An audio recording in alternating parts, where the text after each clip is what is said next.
الرحمن الرحیم سورہ بقرہ آیت نمبر 29۔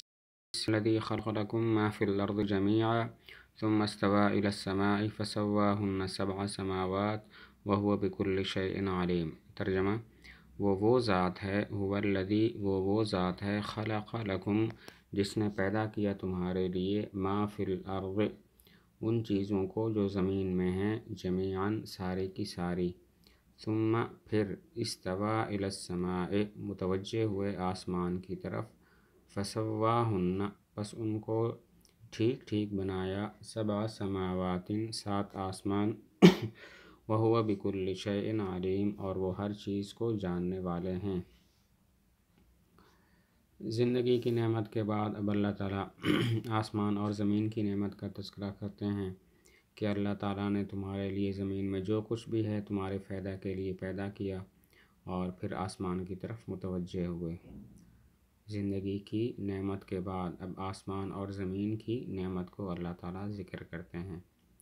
خلقہ، اس کا معنی تو پہلے گزر چکا ہے، لکم، تمہارے فائدہ کے لیے، اس کا مطلب یہ ہے کہ زمین میں جو کچھ بھی ہے اس میں تمہارا فائدہ ہے، دنیا کا بھی اور دین کا بھی۔ دنیا کا فائدہ تو ظاہر ہے کہ ہمیں زمین کی چیزوں کی ضرورت پڑتی ہے بلا واسطہ یا بالواسطہ، اور دین کا فائدہ اس طرح ہے کہ ہمیں زمین کی چیزیں دیکھ کر عبرت حاصل ہوتی ہے، اور ان چیزوں کے ذریعے ہم وجود باری تعالیٰ پر استدلال کرتے ہیں کہ اللہ تعالیٰ موجود ہے۔ لکم کا معنی ہے کہ اللہ نے زمین میں جو کچھ بھی پیدا کیا تمہارے فائدہ کے لیے پیدا کیا، اس میں تمہارے دین کا بھی فائدہ ہے، دنیا کا بھی فائدہ ہے۔ دنیا کا فائدہ تو ظاہر ہے کہ ہمیں ان چیزوں کی ضرورت پڑتی ہے بلا واسطہ یا بالواسطہ، اور دین کا فائدہ اس طرح ہے کہ ان چیزوں کے ذریعے عبرت حاصل ہوتی ہے، اور ان چیزوں کے ذریعے وجود باری تعالیٰ پر استدلال ہوتا ہے کہ کوئی ہے جو ان کو پیدا کرنے والا ہے اور وہ اللہ تعالیٰ کی ذات ہے۔ ثم استویٰ الی السماء، پھر آسمان کی طرف متوجہ ہوئے۔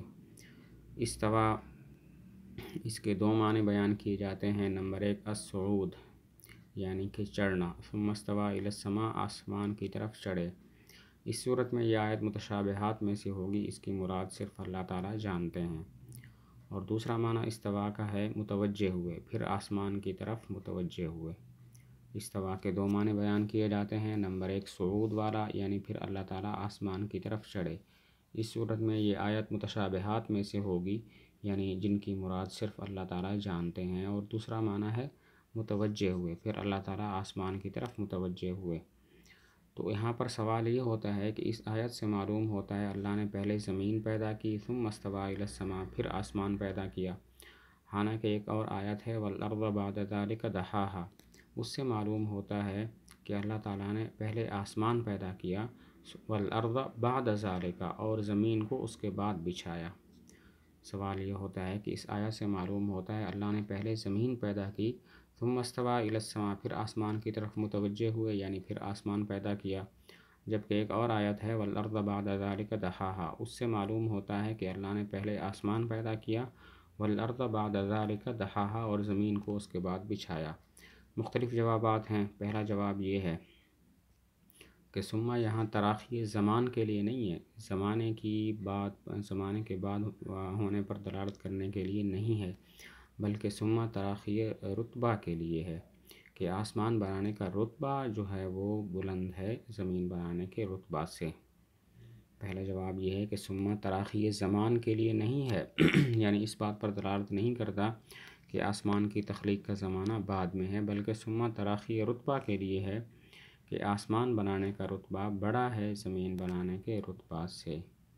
دوسرا جواب یہ ہے کہ اگر مان لیں ثم تراخی زمان کے لیے ہے تو پھر مطلب یہ ہے کہ اللہ تعالیٰ نے پہلے زمین پیدا کی، پھر آسمان پیدا کیا، پھر اس کے بعد زمین کو بچھایا۔ اگر مان لیں کہ ثم تراخی زمان کے لیے ہے تو پھر مطلب یہ ہے کہ اللہ نے پہلے زمین پیدا کی، پھر اس کے بعد آسمان پیدا کیا، اور اس کے بعد پھر زمین کو بچھایا۔ تیسرا جواب یہ ہے کہ یہاں ثم صرف جمع کے لیے ہے، جس طرح کہ واو صرف جمع کے لیے ہوتی ہے۔ یہ اس بات پر دلالت نہیں کرتا کہ کون سی چیز پہلے ہے اور کون سی چیز بعد میں ہے۔ جواب یہ ہے کہ ثم یہاں صرف جمع کرنے کے لیے ہے، اس بات پر دلالت کرنے کے لیے نہیں کہ پہلے کون سی چیز ہے اور بعد میں کون سی چیز ہے. جیسے کہا جائے اعطیتک النعم ثم رفعت قدرک ثم دفعت الخصوم عنک، میں نے تمہیں نعمتیں دیں اور پھر تمہارا رتبہ بلند کیا اور پھر تم سے جھگڑے ختم کیے. تو یہاں پر پھر کا یہ مطلب نہیں ہے کہ بالترتیب میں نے یہ کام کیے، بلکہ مطلب یہ ہے کہ میں نے تمہارے ساتھ یہ اچھے اچھے کام کیے ہیں کہ تمہیں نعمتیں دی ہیں، تمہارے جھگڑے ختم کیے ہیں، تمہارا مرتبہ بلند کیا ہے. یہاں پر بھی ثم صرف جمع کے لیے ہے، تراخی کے لیے نہیں ہے. فسواہن سبع سماوات، پھر ان کو ٹھیک ٹھیک بنایا 7 آسمان. اب یہاں پر سوال یہ ہوتا ہے کہ ہن ضمیر کا مرجع السماء ہے، حالانکہ السماء مفرد ہے اور ہن ضمیر جمع کی ہے. سوال یہ ہے کہ ہن ضمیر کا مرجع السماء ہے، حالانکہ ہن ضمیر جمع کی ہے اور السماء مفرد ہے، تو راجع اور مرجع میں مطابقت نہیں ہے. اس کے 2 جواب ہیں. پہلا جواب یہ ہے کہ السماء بمعنی اجرام سماویہ کے ہے. السماء سے مراد اجرام سماویہ، اجسام سماویہ ہیں. تو اجرام چونکہ جمع ہے تو ہن ضمیر جمع کو اس کی طرف لوٹانا درست ہو جائے گا. دوسرا جواب یہ ہے کہ ہن ضمیر مبہم ہے، یہ کسی کی طرف نہیں لوٹ رہی، اور 7 سماوات اس ضمیر مبہم کا بیان ہے. جیسے ربہ رجلن، اس میں ربہ رجلن میں ہو ضمیر مبہم ہے، کسی کی طرف لوٹ نہیں رہی، رجلن صرف اس کی تفسیر ہے. اور ضمیر مبہم کا فائدہ یہ ہوتا ہے تاکہ ضمیر مبہم کے بعد جو بات ذکر کی جائے وہ دل میں زیادہ پختہ اور راسخ ہو جائے. دوسرا جواب یہ ہے کہ ہن ضمیر مبہم ہے، کسی کی طرف نہیں لوٹ رہی، اور 7 سماوات اس کا بیان ہے. جیسا کہ ربہ رجلن میں ربہ میں ضمیر مبہم ہے، کسی کی طرف نہیں لوٹ رہی، اور رجلن اس کی تفسیر ہے. وہو بکل شیء علیم، اللہ تعالیٰ ہر چیز کو جاننے والے ہیں، جانتے ہیں کہ کس چیز کو کس طریقے سے پیدا کرنا ہے، تو اسی مناسب طریقے سے پیدا کیا. ترجمہ ایک دفعہ پھر کرتے ہیں. هو الذی، وہ ذات ہے جس نے پیدا کیا تمہارے لیے ما فی الارض، ان چیزوں کو جو زمین میں ہیں، جمیعاً ساری کی ساری.